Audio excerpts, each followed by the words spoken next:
హైదరాబాద్ సంఘం. There was a man of God many years ago called Bhakt Singh. Hyderabad లో ఒక గొప్ప దైవజనుడు ఉండేవాడు, ఆయన పేరు భక్త్ సింగ్.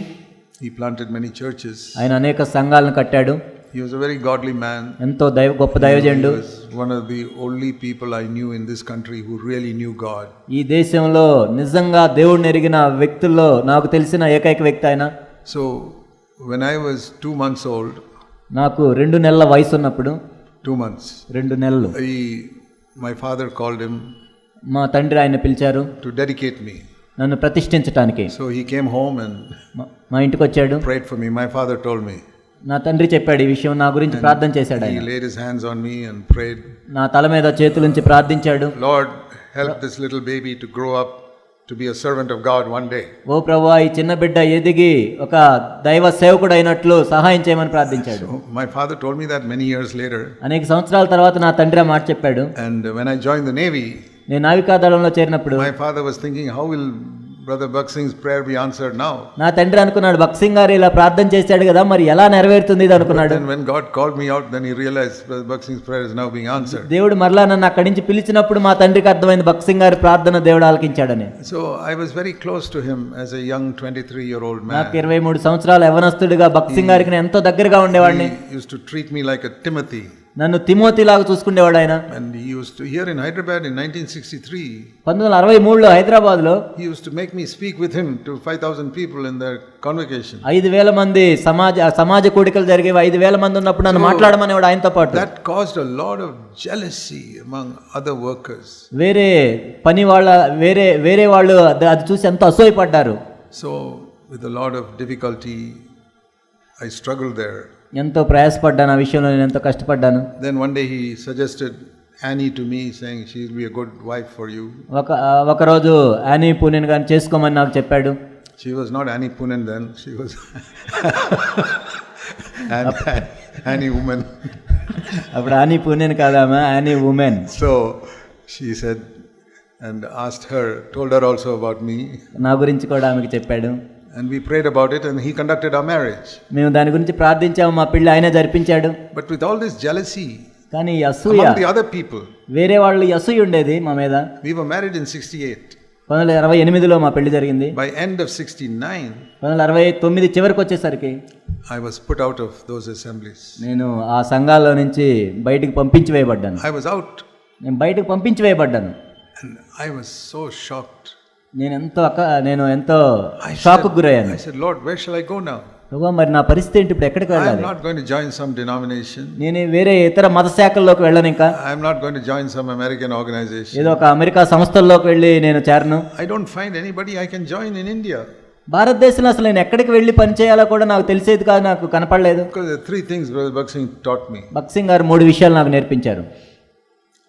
1, మొట్టమొదటిది, never tell your financial needs to anybody in the world, only tell your father. నీ ఆర్థిక సంబంధమైన అవసరాలు ఈ లోకంలో ఉన్న ఏ మానవుడికి చెప్పొద్దు, కేవలం దేవునికి మాత్రమే చెప్పు. I followed that all these 56 years I have been serving the Lord. 56 సంవత్సరాల నుంచి నేను ప్రభువుని సేవిస్తూ ఉన్నాను, దాన్ని నేను గమనించాను. Never sent a report about my work, never asked anybody for money in my life. నా పని గురించి నివేదికలు పంపించటం కానీ, నాకు డబ్బులు కావాలో ఒక అడగటం కానీ జరగలేదు. Even when my wife had and I had very little, నాకు నా భార్యకి ఎంతో తక్కువ ఆదాయం వచ్చేది. we had so little we could not even rent a house when we were married. మేము ఇంటి అద్దె కూడా కట్టలేని పరిస్థితుల్లో ఉన్నప్పుడు కూడా we had to live in one small room in my father's house. మా తండ్రి ఇంట్లో ఒక చిన్న గదిలో మేము ఉండేవాళ్ళం. For 3-4 years we struggled like that. 3-4 సంవత్సరాలు ఎంతో ప్రయాసపడ్డాం ఆ విధంగా. But God was good to us. దేవుడు మా ఏళ్ళ ఎన్నో మేలు చేశాడు. All 50 years of our married life we never borrowed even 1 rupee from anybody. 50 సంవత్సరాల మా వివాహ జీవితంలో ఎవరి దగ్గర నుంచి 1 రూపాయి కూడా మేము అప్పు చేయలేదు. We never bought any clothes. మేము ఏదో కొత్త బట్టలు ఎప్పుడు కొనలేదు. Even for our children we did not have enough money to buy children's clothes. మా పిల్లలకు కూడా బట్టలు కొనడానికి కూడా మాకు అంత డబ్బులు లేవు అప్పట్లో. She used to tear up her old sarees and make some clothes for them. నా భార్య పాత చీరలకు కుట్టి ఏదో మా పిల్లలకి బట్టలు చేసేది. We decided we will never borrow, we will never ask anybody for money.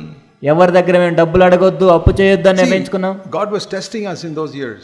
ఆ రోజుల్లో దేవుడు మమ్మల్ని పరీక్షిస్తూ వచ్చాడు. Whenever God has a big ministry for you, దేవుడు ఒక గొప్ప పరిచర్య నీ కోసం కలిగి ఉన్నప్పుడు test you for 10 years and then only he'll give you the ministry. 10 సంవత్సరాలను పరీక్షిస్తాడు, ఆ తర్వాత పరిచర్య ఇస్తాడు. So he tested me in financially. ఆర్థిక సంబంధమైన విషయాల్లో ఎంతో పరీక్షించాడు నన్ను. Will he go to some man for help?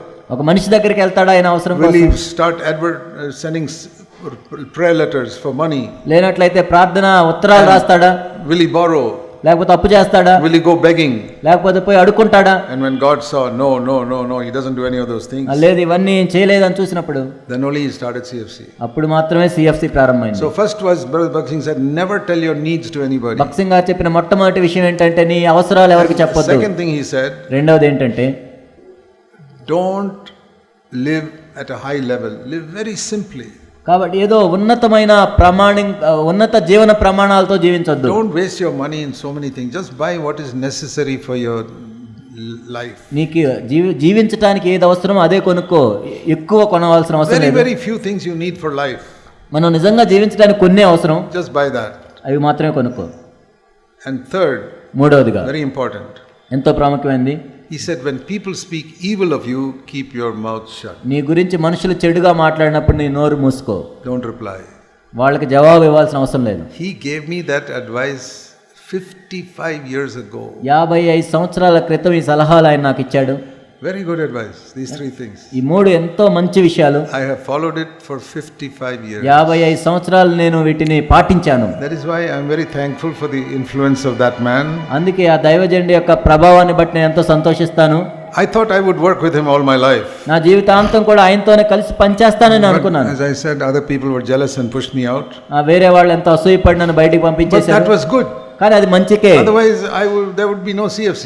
లేనట్లే CFC ఉండేది కాదు. So I am very thankful I came out so that we could then understand new covenant and preach so many things which are not being preached in those churches. నేను నిజంగా ఆ విధంగా బయటకు వచ్చి క్రొత్త నిబంధన అర్థం చేసుకొని సిఎఫ్సి సంఘాలు ప్రారంభించడానికి అది మేలే జరిగింది. ఎందుకంటే ఆ సంఘాల్లో ఇవి బోధించే వాళ్ళు కాదు. See, if we preach something more than what others are preaching, that does not mean we are better than them. అంటే వేరే వాళ్ళకంటే మనం గొప్ప సత్యాలు బోధిస్తున్నాం కాబట్టి వాళ్ళకంటే మనం శ్రేష్ఠులమని కాదు దాని అర్థం. I look at it like this. ఈ విధంగా నేను చూస్తాను. From the beginning, ఆది నుండి కూడా there have been godly men. దైవజనులు ఉన్నారు.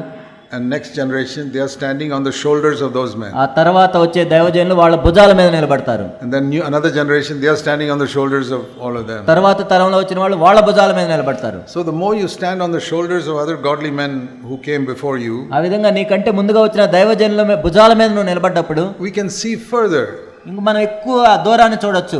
We can see further because we are standing on the shoulders of these men. మనం ఇంకా దూరం చూడొచ్చు ఎందుకంటే ఈ దైవజనుల యొక్క భుజాల మీద మనం నిలబడ్డాం కాబట్టి. If they were not there, we will be at ground level, we will not be able to see anything. అదే వాళ్ళే లేకుండా ఉన్నట్లయితే మనం భూమి మీద నిలబడి చూసేవాళ్ళు ఎంత తక్కువ దూరం చూస్తాం. I thank God, so many godly men in the last 3, 4, 500 years.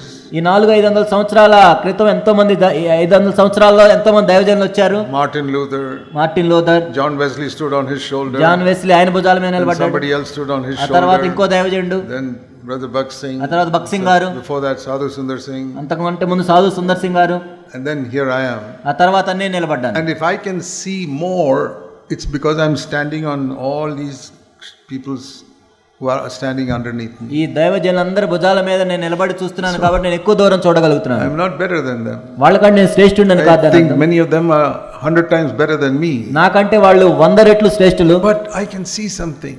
కానీ నేను ఇంకా దూరం చూడగలను. Because I'm standing at a greater height. ఎందుకంటే వాళ్ళకంటే ఎత్తులో నేను నిలబడ్డాను కాబట్టి. I'm standing at that height because of all these men who have gone before me. నేను అంత ఎత్తులో ఎందుకు నిలబడ్డానంటే వాళ్ళు నాకంటే ముందు వచ్చారు కాబట్టి. Now I'll tell you the best part. కాబట్టి ఇప్పుడు శ్రేష్టమైనది మీకు చెప్తాను. The next generation will stand on my shoulders, should be able to see even further. తర్వాత తరం వారు నా భుజాల మీద నిలబడి ఇంకా దూరం చూడగలగాలి. And get closer to God.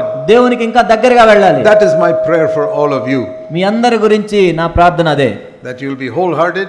మీరు హృదయపూర్వకంగా దేవుని వెంబడించాలి. But unfortunately, దురదృష్టవశాత్తు many people backslide. అనేక మంది వెనక్కి దిగజారిపోతున్నారు. They despise what they have received from godly men.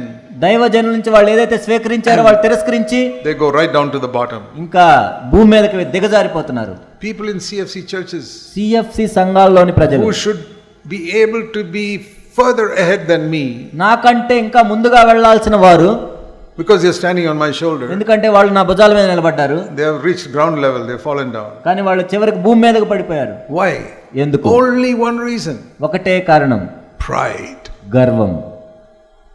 Humble yourself. మిమ్మల్ని మీరు తగ్గించుకోండి.